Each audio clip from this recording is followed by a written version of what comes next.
राजकुमारी ने ऐसी क्या शर्त रखी थी जिसे ना बताने पर राजकुमारों के सिर कटवा दिए जाते थे, और क्या छिपा था गुल और सरोवर के पीछे का रहस्य? आइए जानते हैं इस कहानी के माध्यम से। एक समय की बात है कि नदी किनारे एक पेड़ पर एक तोते और मैना का जोड़ा रहता था। तोता अपनी पत्नी मैना से बहुत प्रेम करता था और उसकी हर इच्छा पूरी करने का प्रयास करता था। तोता शांत और सीधा साधा स्वभाव का था, जबकि मैना बहुत ही चालाक थी। एक दिन मैना ने तोते से कहा, हे स्वामी, प्रतिदिन एक जैसा भोजन खाते खाते मेरा मन ऊब गया है।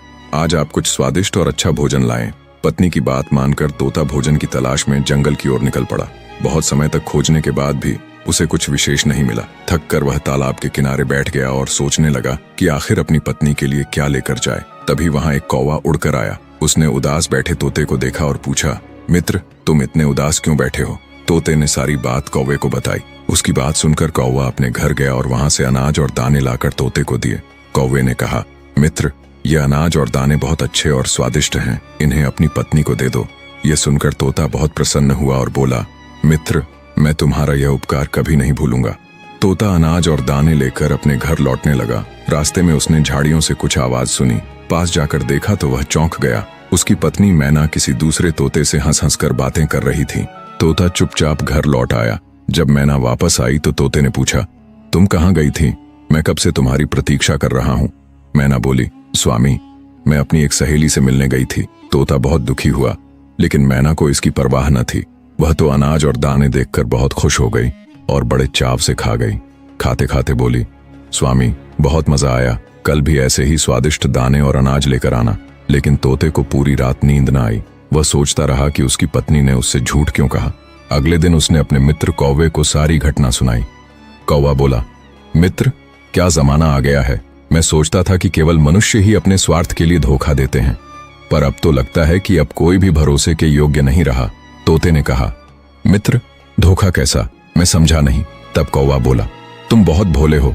आओ, मैं तुम्हें एक मनुष्य की कहानी सुनाता हूँ, जिससे तुम्हें समझ आएगा कि किस तरह स्वार्थ चरित्र और विश्वास को नष्ट कर देता है।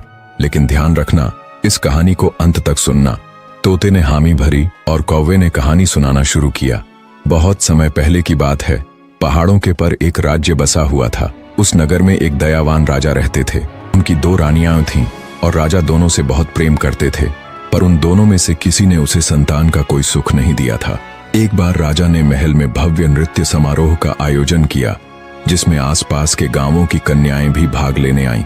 शाम का समय था और नृत्य कला का कार्यक्रम शुरू हो चुका था। तभी राजा की नजर अचानक से एक सुंदर स्त्री पर पड़ती है, जिसका नृत्य देखकर राजा उस पर मोहित हो जाता है।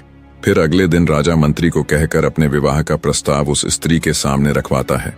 लेकिन वह स्त्री इस प्रस्ताव को सुनकर आश्चर्यचकित हो जाती है। वह मंत्री से कहती है, मुझे कुछ समय दीजिए, मैं सोचकर बताऊंगी। फिर अगले दिन वह स्त्री पत्र पर हाँ लिखकर राजा के पास भिजवा देती है और कुछ दिनों के बाद ही राजा उस स्त्री से विवाह कर लेता है। इस तरह अब राजा की 3 रानियां हो जाती हैं। कुछ सालों बाद उस रानी के 3 पुत्र होते हैं। राजा 3 पुत्र पाकर बहुत खुश था। धीरे धीरे समय बीतता गया और राजा के 3 पुत्र बड़े हो गए। राजा महाराजाओं को जंगल में शिकार खेलने का शौक हुआ करता था। तो एक दिन राजा का बड़ा बेटा अपने घोड़े पर सवार होकर जंगल में शिकार करने के लिए गया। जंगल में शिकार करते करते पूरा दिन बीत गया, परंतु उसके हाथ एक भी शिकार नहीं लगा। थक हार कर वह घर लौटने लगा। लेकिन तभी अचानक घने जंगल से एक पागल सा दिखने वाला आदमी बाहर आया। उसने बहुत अजीब से फटे पुराने कपड़े पहन रखे थे और उसका व्यवहार भी असामान्य लग रहा था। वह भोजन की तलाश में इधर उधर भटक रहा था। उसके कंधे पर एक तोता बैठा हुआ था। उस व्यक्ति और तोते के बीच बहुत गहरी दोस्ती थी, क्योंकि वही तोता अब उसका एकमात्र सहारा था। राजकुमार उस पागल से दिखने वाले व्यक्ति के पास गया और उससे बोला, आप कौन हैं और इस जंगल में क्यों भटक रहे हैं? लेकिन वह पागल व्यक्ति कुछ नहीं बोला, क्योंकि वह बहुत भूखा था और भोजन की तलाश में था। इतने में राजकुमार ने अपने थैले से कुछ लड्डू निकालकर उसे दे दिए। पागल व्यक्ति लड्डू देखते ही लपक कर खाने लगा। इतने में राजकुमार ने फिर पूछा, आखिर तुम कौन हो? इस घने जंगल में अकेले क्यों भटक रहे हो? तुम्हारा परिवार कहाँ है? ये सुनते ही उस पागल व्यक्ति के हाथ से लड्डू गिर गया और उसकी आंखों से आंसू बह निकले। वह फूट फूट कर रोने लगा। ये देखकर राजकुमार हैरान हुआ और पूछा, तुम रो क्यों रहे हो? तब उस पागल व्यक्ति के कंधे पर बैठे तोते ने कहा, मेरे मालिक अपने बेटे के कारण इस हालत में जंगल में भटक रहे हैं। राजकुमार ने आश्चर्य से पूछा, ऐसा इनके साथ क्या हुआ था? तोता बोला, पास के नगर में एक बहुत सुंदर राजकुमारी रहती है जिसका पिता एक राजा है। वह अपनी बेटी का विवाह करना चाहता था और लड़की भी विवाह को तैयार थी, लेकिन उस लड़की की एक शर्त थी, वह उसी इंसान से विवाह करेगी जो उसके एक प्रश्न का सही उत्तर देगा, और यदि उत्तर न दे पाया तो उसका सिर कटवा दिया जाएगा। मेरे मालिक का एक पुत्र था जो उस राजकुमारी से विवाह करना चाहता था, लेकिन राजकुमारी के प्रश्न का उत्तर न दे पाने के कारण उसका सिर काट दिया गया। इसी सदमे से मेरे मालिक ने अपना मानसिक संतुलन खो दिया और इस हाल में आ गए। इतना तोते के बोलते ही वह पागल व्यक्ति वहां से चला गया। ये सारी बात सुनकर राजकुमार के दिल और दिमाग में उस राजकुमारी की बात गहराई से बैठ गई। महल की ओर लौटते समय भी पूरे रास्ते वही राजकुमारी उसके ख्यालों में घूमती रही। घर पहुंचकर रात में वह आराम से लेट तो गया, लेकिन सुबह उठने पर भी उसके मन में सिर्फ उसी राजकुमारी के विचार चल रहे थे। अंततः उससे रहा नहीं गया और वह घोड़ा निकालकर उस राजकुमारी के महल की ओर चल पड़ा। राजकुमार को बाहर जाता देख उसके माता पिता ने पूछा, बेटा कहाँ जा रहे हो? तब बड़ा राजकुमार कहता है कि हमारे पड़ोसी नगर में एक राजकुमारी रहती है और वह विवाह करना चाहती है, परंतु उस राजकुमारी का यह कहना है कि उसका एक प्रश्न है और जो कोई उसके प्रश्न का उत्तर दे देगा वह उससे विवाह कर लेगी, और जो उसके प्रश्न का उत्तर नहीं दे पाएगा उसका सिर कटवा दिया जाएगा। अब तक उसके चक्कर में कई लोग मारे जा चुके हैं। यह सुनकर राजकुमार के माता पिता ने उसे बहुत रोकने की कोशिश की, परंतु राजकुमार ने उनकी एक भी नहीं सुनी और राजकुमारी के महल की ओर निकल पड़ा। राजकुमारी के महल पर पहुंचते ही उसने राजकुमारी को देखा। वह अत्यंत सुंदरी थी। राजकुमार उसके रूप को देखता ही रह गया। राजकुमार ने राजकुमारी के पास अपने आने का कारण बताते हुए उससे विवाह का प्रस्ताव रख दिया। तो राजकुमारी कहने लगी कि मैं आपसे विवाह करने के लिए तैयार हूँ, परंतु आपको मेरे एक प्रश्न का उत्तर देना पड़ेगा, तभी मैं आपसे विवाह कर पाऊंगी, और यदि आप मेरे प्रश्न का उत्तर नहीं दे पाए तो आपका सिर कटवा दिया जाएगा। राजकुमार ने इस शर्त को स्वीकार कर लिया और बोला, राजकुमारी पूछिए, आपका क्या प्रश्न है? मैं आपके प्रश्न का उत्तर देने के लिए तैयार हूँ। फिर राजकुमारी अपना वह प्रश्न पूछती है जो अब तक वह कई लोगों से पूछती आ रही थी। जब राजकुमार ने प्रश्न सुना तो वह हैरान रह गया। उसे कोई उत्तर नहीं सूझा, और जब वह उत्तर नहीं दे पाया तो राजकुमार का सिर कटवा दिया गया। दोस्तों, आखिर ऐसा कौन सा प्रश्न था जो राजकुमारी पूछती थी, लेकिन कोई भी उसके प्रश्न का जवाब नहीं दे पाता था? इसके बारे में आपको आगे कहानी में पता चलेगा कि राजकुमारी ऐसा क्या पूछती थी और ऐसा क्यों करती थी कि जो भी राजकुमारी से विवाह करना चाहता था उससे वही एक प्रश्न पूछती और उत्तर न मिलने पर उसका सिर कटवा देती थी। इस तरह बड़े राजकुमार का सिर कटवा दिया गया। उधर राजमहल में सब उसके लौटने का इंतजार कर रहे थे, पर जब राजकुमार घर वापस नहीं आया तो मंझले राजकुमार ने विचार किया कि वह उस राजकुमारी के पास जाएगा और अपने भाई का पता लगाएगा। फिर वह अगले दिन वह भी राजा रानी से अनुमति लेकर उस राजकुमारी के महल पर पहुंच गया, परंतु जैसे ही उसने राजकुमारी के सुंदर रूप को देखा वह भी उस पर मोहित हो गया और मन ही मन सोचने लगा कि यह कितनी सुंदर स्त्री है, काश मैं इससे विवाह कर पाता। लेकिन फिर राजकुमार राजकुमारी से कहता है कि मेरे बड़े भाई कहाँ हैं? तो राजकुमारी कहती है कि मुझे इसके बारे में कुछ नहीं पता। यह सब सुनकर राजकुमार फिर से सोच में पड़ जाता है। तब राजकुमारी राजकुमार से कहती है, क्या सोच रहे हो? तब राजकुमार कहता है कि आप कितनी सुंदर हैं, मैं आपसे विवाह करना चाहता हूँ। तो फिर राजकुमारी कहती है कि मैं आपसे विवाह तो कर लूंगी, किंतु पहले आपको मेरे एक प्रश्न का उत्तर देना पड़ेगा। यदि आपने मेरे प्रश्न का उत्तर दे दिया तो मैं आपसे विवाह कर लूंगी, अगर नहीं दे पाए तो आपका सिर कटवा दिया जाएगा। तो राजकुमार कहता है, ठीक है, आप अपना प्रश्न पूछिए। लेकिन मंझला राजकुमार भी उसके प्रश्न का उत्तर नहीं दे पाता और उसका भी सिर कटवा दिया जाता है। इस प्रकार राजकुमारी से विवाह के चक्कर में उस राजा के 3 लड़कों में से 2 लड़कों के सिर कटवा दिए गए। अब बचा सबसे छोटा राजकुमार जो थोड़ा चतुर था। वह अपने माँ बाप से कहता है, पिताजी, हम उस हत्यारिन राजकुमारी से अपने भाइयों का बदला लेने जा रहे हैं। या तो मैं उस हत्यारिन से बदला लेकर आऊंगा, अन्यथा आप यह समझ लेना कि आपका कोई बेटा था ही नहीं। राजकुमार के माता पिता ने उसे रोकने की बहुत कोशिश की, लेकिन वह प्रतिशोध की आग में जलता हुआ राजकुमारी से बदला लेने के उद्देश्य से राजकुमारी के महल की ओर चल देता है। रास्ते में जाते जाते उस लड़के ने विचार किया कि जैसे मेरे भाई गए थे, अगर मैं भी वैसे ही गया तो मैं भी मारा जाऊंगा, लेकिन जाऊंगा तो जरूर। कुछ सोचने समझने के बाद उसने क्या किया कि उसने राजकुमारी के महल से थोड़े पहले एक बगीचा देखा वहां उसने अपने घोड़े को वहीं पर छोड़ दिया और उस बगीचे के अंदर चला गया। राजकुमारी वहां पर उस शांत वातावरण में विश्राम करने आया करती थी। उस बगीचे में एक सरोवर था और उस सरोवर के किनारे वह राजकुमार एक आम इंसान की वेशभूषा में खड़ा हो गया। जब राजकुमार सरोवर के किनारे खड़ा था, तभी राजकुमारी अपनी कुछ सहेलियों के साथ उसी बगीचे में आई। कुछ समय बाद राजकुमारी ने अपनी एक सहेली से कहा कि हमें पानी लाकर दो, हमें बहुत तेज प्यास लगी है। अब उस राजकुमारी की बात सुनकर उसकी एक सहेली हाथ में बर्तन लेकर उसी सरोवर पर जल लेने के लिए आती है, जिस सरोवर पर वह राजकुमार आम इंसान के रूप में पहले से ही खड़ा था। जब राजकुमारी की सहेली ने राजकुमार को देखा तो उसके रूप को देखकर वह मोहित हो गई। राजकुमारी की सहेली सरोवर से जल भरकर ले आई और राजकुमारी को पिलाया, फिर तुरंत लौटकर सरोवर के पास चली गई। वहां जाकर उसने उस आम आदमी यानी राजकुमार से कहा, आप कौन हो और यहाँ क्या कर रहे हो? मैं आपको देखते ही आपके रूप पर मोहित हो गई हूँ और मैं शीघ्र ही आपसे विवाह करना चाहती हूँ। फिर राजकुमार कहता है, वह तो ठीक है, लेकिन आप कौन हैं? फिर वह लड़की कहती है, मैं इस राज्य की राजकुमारी संयोगिता की सहेली पद्मावती हूँ। यह सुनकर राजकुमार सोचता है कि यह तो उसी राजकुमारी की सहेली है, इसके माध्यम से ही मैं उस राजकुमारी का रहस्य जान सकता हूँ। तब वह राजकुमार राजकुमारी की उस सहेली पद्मावती के साथ उसके घर चला जाता है। पद्मावती अपने आंगन में चारपाई बिछाकर राजकुमार को बैठा देती है और भोजन करवाती है। फिर कहती है, आप क्या सोच रहे हो? आप विश्वास कीजिए, मैं आपको कभी धोखा नहीं दूंगी, क्योंकि मैं तुम्हारे रूप पर दीवानी हो चुकी हूँ। मैं तुमसे प्यार कर बैठी हूँ। जब इतनी बात राजकुमार ने सुनी तो वह रोने लगा। उसकी आंखों से आंसुओं की धारा बहने लगी।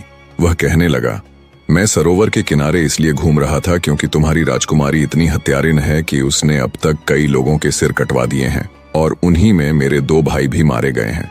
इसलिए मैं अपने भाइयों की हत्या का बदला लेना चाहता हूँ। मैं यह जानना चाहता हूँ कि राजकुमारी कौन सा सवाल पूछती है। तब पद्मावती कहती है, वह तो हम आपको बता देंगे, लेकिन पहले आप हमसे वादा कीजिए कि आप हमसे विवाह करेंगे। राजकुमार उसकी बात मान लेता है। इस तरह पद्मावती ने एक तरफ तो राजकुमार से विवाह का वादा करवा लिया, वहीं दूसरी ओर उसे यह डर भी था कि अगर वह उसे राजकुमारी के पास जाने देगी तो पता नहीं वह वहां से लौटकर आएगा भी या नहीं। फिर राजकुमार पद्मावती से कहता है, मैं तुमसे विवाह अवश्य करूंगा, लेकिन राजकुमारी से अपने भाइयों का बदला लेने के बाद। जब राजकुमार ने पद्मावती से इतना कहा तो पद्मावती को राजकुमार पर विश्वास हो गया। फिर पद्मावती ने राजकुमार को राजकुमारी के बारे में बताना शुरू किया। पद्मावती ने बताया, वो राजकुमारी हर एक इंसान से केवल एक ही प्रश्न पूछती है, गुल सरोवर की क्या कहानी है? तब राजकुमार ने पद्मावती से कहा, अगर तुम्हें प्रश्न पता है तो इसका उत्तर भी अवश्य पता होगा, आप हमें इसका उत्तर बता दीजिए। लेकिन पद्मावती तुरंत हाथ जोड़कर बोली, अगर मुझे उत्तर मालूम होता तो मैं आपको जरूर बताती। राजकुमारी के राज्य में एक साधु रहता है, सिर्फ उसी को यह गुल सरोवर वाली कहानी पता है। उसी ने राजकुमारी को यह सलाह दी है कि अगर तुमसे कोई विवाह करना चाहे तो उससे गुल सरोवर की कहानी के बारे में पूछना। हालांकि यहाँ तक कि राजकुमारी को भी इस कहानी के बारे में कुछ पता नहीं है, फिर भी वह यह प्रश्न पूछा करती है क्योंकि वह उस साधु से प्रेम करती है। तब राजकुमार ने पद्मावती से कहा, चलो ठीक है, कोई बात नहीं, तुमने हमारा काम थोड़ा आसान कर दिया है।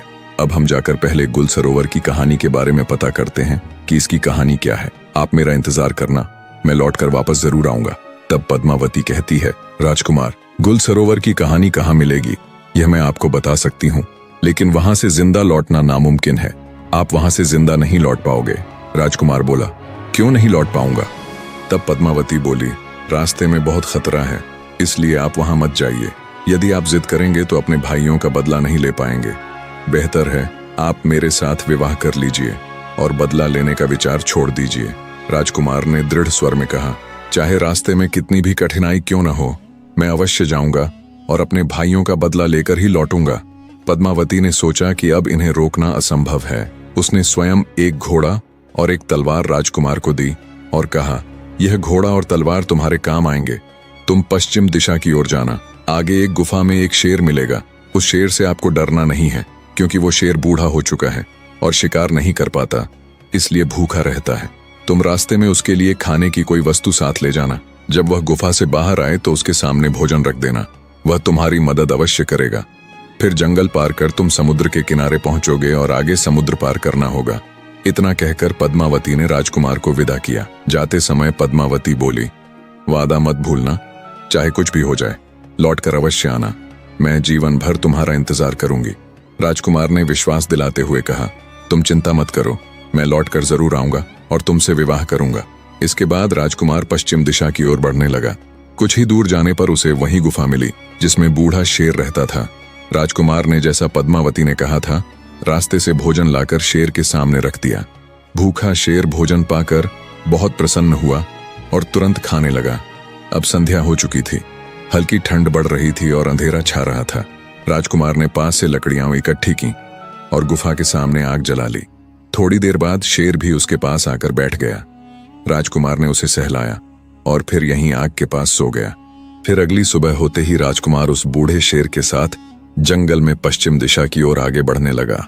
चलते चलते राजकुमार को कई मुसीबतों का सामना करना पड़ा। अनेक जंगली जानवर उसके सामने आए, लेकिन बूढ़े शेर की दहाड़ सुनकर सभी डरकर भाग गए। इस तरह वह शेर राजकुमार के साथ चलते चलते समुद्र के किनारे पहुंच गया। समुद्र किनारे पहुंचते ही वह बूढ़ा शेर वापस चला गया। राजकुमार ने देखा कि थोड़ी दूर पर एक व्यापारी कई घोड़ों पर सामान लादकर कुछ सैनिकों के साथ समुद्र तट पर खड़ा है। राजकुमार उसके पास गया तो व्यापारी ने पूछा, तुम कौन हो और यहाँ क्या कर रहे हो? राजकुमार ने अपने साथ घटी सारी घटनाएं व्यापारी को सुनाई और कहा, मुझे किसी भी तरह समुद्र के उस पार जाना है। इतने में व्यापारी ने देखा कि उस पार से उसकी नाव आ रही है, जिस पर वह सामान रखवाकर समुद्र के उस पार भिजवाया करता था। नाव किनारे पहुंचते ही व्यापारी ने सैनिकों से सामान नाव पर चढ़वाया। तभी राजकुमार ने कहा, कृपा करके मुझे भी इस नाव से समुद्र पार पहुंचा दीजिए। व्यापारी बोला, अगर इस नाव पर जरा भी अतिरिक्त बोझ हुआ तो यह डूब जाएगी, मुझे क्षमा करें, मैं आपकी मदद नहीं कर सकता। राजकुमार ने विनती की, अब तो आप सब जानते हैं कि मेरा समुद्र पार जाना कितना जरूरी है। मेरे पास कुछ सोने के सिक्के हैं, आप इन्हें रख लीजिए और मुझे नाव पर जाने दीजिए। व्यापारी बहुत लालची था। उसने राजकुमार के सोने के सिक्के और उसकी चैन ले ली और सैनिकों से कुछ सामान उतरवाकर राजकुमार को नाव पर चढ़ने की अनुमति दे दी। इस तरह राजकुमार नाव पर बैठकर समुद्र पार गुल सरोवर की खोज में निकल पड़ा। ठीक 10 दिन बाद राजकुमार समुद्र पार एक नगर में पहुंचा और गुल सरोवर की तलाश में इधर उधर भटकने लगा। भटकते भटकते वह एक राज्य में पहुंचा। उस राज्य के राजा का नाम सरोवर था। राजकुमार चलते चलते महल के द्वार पर पहुंच गया और उसने देखा कि वहां प्रतिदिन नृत्य और संगीत का आयोजन होता था। बड़ी सभा सजती, संगीत बजता और चारों ओर उत्सव का माहौल रहता। राजकुमार भी आम लोगों के बीच जाकर चुपचाप बैठ जाता और शाम होते ही लौट आता। यह सिलसिला 3-4 दिन तक चलता रहा। एक दिन राजा की नजर उस पर पड़ी। सभा समाप्त होने पर राजा ने उसे बुलवाया और कहा, मैंने देखा है कि आप कई दिनों से रोज यहाँ आते हैं, लेकिन न तो किसी से बोलते हैं और न ही कुछ कहते हैं। आप इस राज्य के नहीं लगते, क्योंकि पहले कभी यहाँ दिखाई भी नहीं दिए। बताइए आप कौन हैं और क्या चाहते हैं? राजकुमार को अच्छी तरह से मालूम था कि इस कहानी के बारे में इस सरोवर नामक राजा को अवश्य जानकारी होगी। तभी कुछ सोचकर राजकुमार कहता है, महाराज, मैं एक गायक हूँ और मैं आपको एक गीत सुनाना चाहता हूँ। यह सुनकर राजा कहते हैं, ठीक है, आप सुनाइए। राजा के इशारे पर पीछे से ढोल बजने लगते हैं और राजकुमार गीत गाने लगता है। उस राजकुमार ने इतना सुंदर गीत सुनाया कि राजा खुश होकर ताली बजाने लगे और बोले, हम तुम्हारी गायकी से में बहुत प्रसन्न हैं। तुम चाहे तो हमसे कुछ भी मांग सकते हो, जो भी मांगोगे हम तुम्हें अवश्य देंगे, यह हमारा वचन है। फिर राजकुमार कहने लगा, महाराज, कहीं ऐसा ना हो कि मैं आपसे कुछ मांगूं और आप अपनी कही हुई बात से मुकर जाएं, इसीलिए रहने दीजिए। तो राजा ने कहा, नहीं, तुम मांगो, जो कहोगे हम तुम्हें देंगे, तुम्हारी जो इच्छा हो बेहिचक मांग लो। अब राजकुमार ने कहा, महाराज, मुझे कुछ नहीं चाहिए, मुझे केवल आप गुल और सरोवर की कहानी बता दीजिए। ये सुनकर सरोवर नाम के राजा को पसीना आ गया। उन्होंने कहा, यह तुमने क्या मांग लिया? तुम मुझसे मेरा पूरा साम्राज्य मांग लेते तो भी मैं खुशी खुशी दे देता, लेकिन तुमने मुझसे यह कैसा सवाल पूछ लिया? यह कहानी मैं जानता तो हूँ, लेकिन मैं तुम्हें बता नहीं सकता। तभी राजकुमार ने कहा, महाराज, कुछ समय पहले आपने ने ही तो कहा था कि जो भी मांगूंगा आप वह देंगे, इसीलिए आप केवल मुझे वही गुल और सरोवर की कहानी सुना दीजिए कि आखिर इस कहानी का राज्य क्या है। अब महाराज अपने ही दिए हुए वचन में फंस जाते हैं और कहने लगे, अगर तुम्हारी यही इच्छा है तो मैं तुम्हें गुल और सरोवर की कहानी सुना दूंगा। लेकिन कहानी खत्म होने के तुरंत बाद तुम्हारा सिर कटवा दूंगा। अगर तुम इस बात पर राजी हो तो हम तुम्हें कहानी सुनाएंगे। राजकुमार ने कह दिया, ठीक है महाराज, आप मेरा सिर कटवा लेना, लेकिन कहानी जरूर सुनाना। महाराज बोले, ठीक है, हम तुम्हें जरूर सुनाएंगे। फिर महाराज ने मंत्रियों और नौकरों को इशारा किया। मंत्री और नौकर कारावास की तरफ जाते हैं। राजकुमार वह सब देख रहा था। जब मंत्री और नौकर कारावास से लौटकर आते हैं तो उनके साथ एक बहुत ही सुंदर लड़की होती है। उसके शरीर पर फटे पुराने वस्त्र होते हैं, हाथों में हथकड़ी और पैरों में बेड़ियां पड़ी हुई थीं।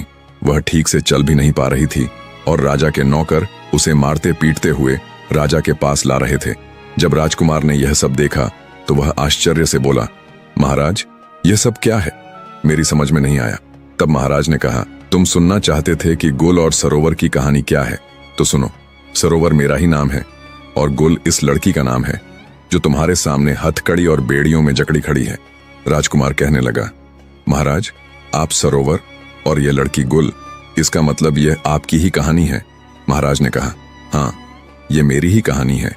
जब मैं नवयुवक था तब एक बार जंगल में शिकार खेलने के लिए गया था। वहां यह लड़की अपनी सहेलियों के साथ उसी जंगल के एक तालाब के किनारे बैठी हुई थी। उस दिन जब हम जंगल में घूमते घूमते तालाब के पास पहुंचे तो हमारी नजर इस लड़की पर पड़ी। इसे देखकर हम मोहित हो गए। इसने भी मुझे देखा तो यह भी मुझ पर मोहित हो गई। मैं इसके रूप का दीवाना हो गया। अब क्या बताऊं, इस लड़की को देखकर हम कुछ नहीं बोल पाए, लेकिन इस लड़की ने मुझे अपने पास बुला लिया और कहा, कौन हो आप, कहां से आए हो और क्या देख रहे हो? फिर मैंने उलझी हुई आवाज में जवाब दिया, मेरा नाम सरोवर है और अगर आप जानना चाहती हो कि हम क्या देख रहे हैं तो सुनिए। आप इतनी सुंदर हैं कि ऐसा लगता है जैसे हम आपको ही देखते रहें। इससे पहले कि मैं इस लड़की से कुछ पूछता, तभी इस लड़की ने मुझसे ही पूछ लिया, क्या आप मुझसे विवाह करोगे? जो बात मेरे दिल में थी वही इसने कह दी तो मैं बहुत खुश हो गया। अब यह लड़की मुझे साथ लेकर अपने घर पहुंची और अपनी माँ से हट करके कहती है, हे माँ, मैं अगर विवाह करूंगी तो इसी के साथ करूंगी, अन्यथा मैं मर जाऊंगी। उसके माँ बाप ने बहुत समझाया, बेटा, इनके घर खानदान का कोई पता नहीं, कहाँ के रहने वाले हैं इसका कुछ पता नहीं है। उसकी माँ कहती है, एक अजनबी के साथ मैं तुम्हारा विवाह कैसे करा सकती हूँ? उस समय वह लड़की बार बार अपने माता पिता से विनती करने लगती है और खाना पीना तक छोड़ देती है। अब उसकी जिद के सामने उसके माता पिता मजबूर होकर उसका विवाह हमारे साथ कर देते हैं। जब इस लड़की का विवाह मेरे साथ हो गया तब विदा होकर यह मेरे साथ मेरे महल के लिए आ रही थी।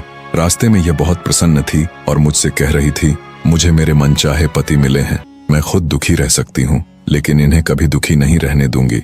मैं खुद संकट में रह सकती हूँ लेकिन इन पर कभी आंच नहीं आने दूंगी। मैं अपने पति से हमेशा लगाव बनाए रखूंगी। ऐसे ही करके हम अपने महल पहुंच गए। अब तो हम उसके प्यार में इतने पागल हो गए कि सब कुछ भूलते जा रहे थे। हम अपने राज्यकाज में बिल्कुल भी रुचि नहीं दे रहे थे।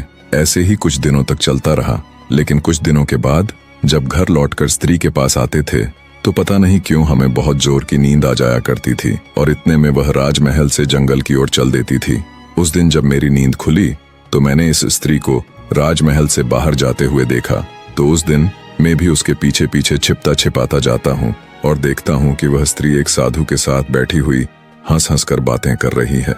इतना सब कुछ देखते ही मैं सोचने लगा कि पता नहीं यह उसका रोज का काम है या सिर्फ आज का। उसके बाद मैं चुपचाप वहां से वापस राजमहल में लौट आया।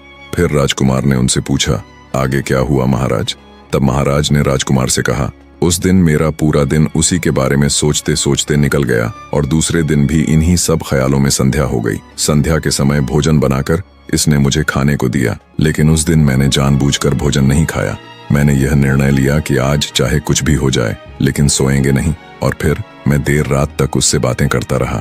जब काफी रात बीत गई तभी इस स्त्री ने मुझसे कहा, प्रियवर, अब बहुत ज्यादा रात हो चुकी है, आप सो जाइए। तब मैंने आंखें बंद करके सोने का नाटक किया और फिर यह स्त्री उसी साधु के पास चली जाती है।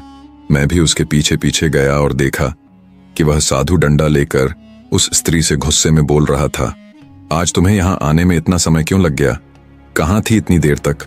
वह स्त्री हाथ जोड़कर साधु से क्षमा मांगती हुई बोली, मेरा पति आज देर से सोया था इसलिए मुझे आने में देर हो गई। फिर उस स्त्री ने साधु से कहा, अगली बार ऐसा कभी नहीं होगा। अगली बार मैं उसके खाने में जहर डालकर उसे सदा के लिए सुला दूंगी और तब मैं हमेशा के लिए आपकी हो जाऊंगी। जब मैंने उसकी यह बात सुनी तो मैं बहुत ही घबरा उठा। उसी समय साधु की नजर मुझ पर पड़ी और उसने स्त्री से कहा कि किसी ने पेड़ के पीछे छिपकर मुझे देखा है। तब वह मेरी ओर देखते ही चिल्ला उठी, यह तो मेरा पति है। तभी मैं वहां से जल्दी जल्दी भागता हुआ राजमहल में आ पहुंचा और सैनिकों को आदेश देकर उस महिला को बंदी बनवा लिया। तभी राजकुमार ने पूछा, महाराज, उस साधु का क्या हुआ? तब महाराज ने उत्तर दिया, हमें खबर मिली है कि वह साधु समुद्र के उस पार शोभा नाम की राजकुमारी के राज्य में जाकर छिप गया है। राजकुमार को अब पूरा मामला समझ आ गया। महाराज ने कहा, यही थी गुल और सरोवर की कहानी। मैंने अपना वचन निभाते हुए तुम्हें पूरी कहानी सुना दी है। अब तुम अपने वादे के अनुसार अपना सिर कटवाने के लिए तैयार हो जाओ। इतने में राजकुमार ने कहा, महाराज, आप मेरा सिर जरूर काट लेना, पर उससे पहले एक बात बताइए, वह राजकुमारी ने उस साधु को अपने राज्य में क्यों छिपाया? राजकुमार की इस बात का राजा सरोवर उत्तर नहीं दे पाए। तब राजकुमार ने कहा, महाराज, इसका उत्तर मैं आपको बताता हूं।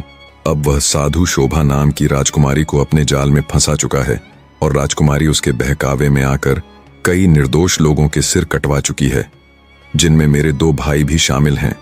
इसलिए मैं गुल और सरोवर की कहानी जानने आया था, ताकि मैं उसे उसके की सजा दे सकूं। और राजकुमार महाराज को सारी बात बताता है और यह भी बताता है कि कैसे राजकुमारी में उसके भाइयों के गले कटवा दिए थे।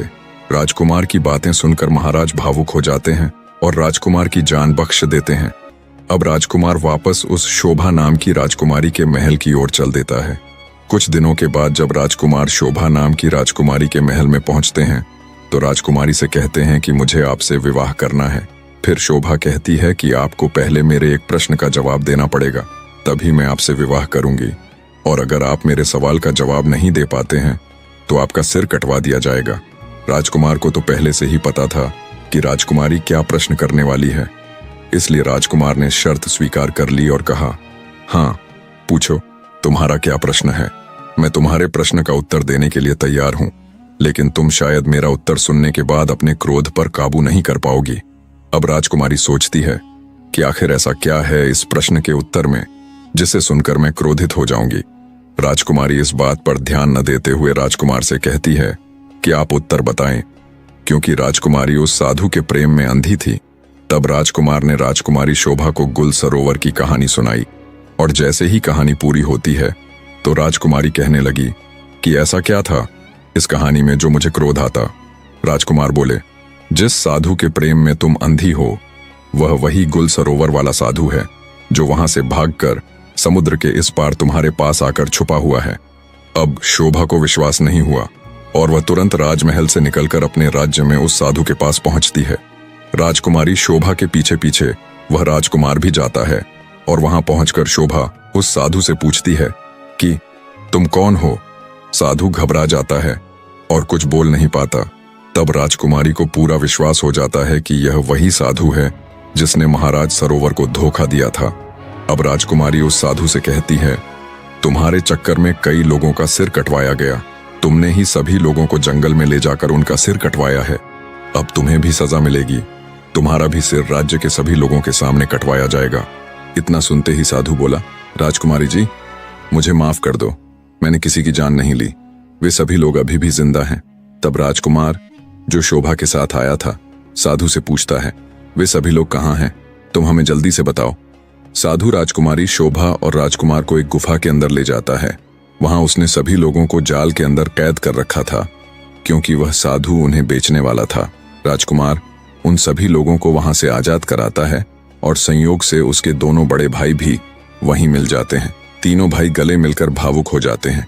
इसी समय राजकुमारी सैनिकों को आदेश देती है और साधु को बंदी बनवाकर महल ले जाती है। वहां वह साधु को हमेशा के लिए कारागार में डाल देती है और राजकुमार भी अपने भाइयों के साथ महल में पहुंचता है। उसे देखकर उसके माता पिता बहुत प्रसन्न होते हैं और अगले ही दिन वह शोभा की सहेली यानी पद्मावती को अपने महल में बुला लेता है और कुछ दिनों बाद वह पद्मावती से विवाह कर लेता है। कहानी के अंत में कौवा तोते से कहता है, मित्र, जब किसी मनुष्य या प्राणी को अपना स्वार्थ दिखने लगता है तो वह अपने ही लोगों को बेवकूफ बनाकर अपना फायदा उठाता है और उसके साथ रहने वालों को इसकी भनक तक नहीं लगती। तो दोस्तों, इस कहानी से हमें यह सीख मिलती है कि हमें कभी भी किसी पर आंख मूंद कर भरोसा नहीं करना चाहिए। बिना समझे किसी की बातों में आकर अपने अपनों के साथ विश्वासघात नहीं करना चाहिए और न ही उनकी भावनाओं से खेलना चाहिए। अगर आपको यह कहानी पसंद आई हो तो इसे लाइक और शेयर करें और चैनल को सब्सक्राइब करना ना भूलें। तो मिलते हैं अगली नई कहानी के साथ। धन्यवाद।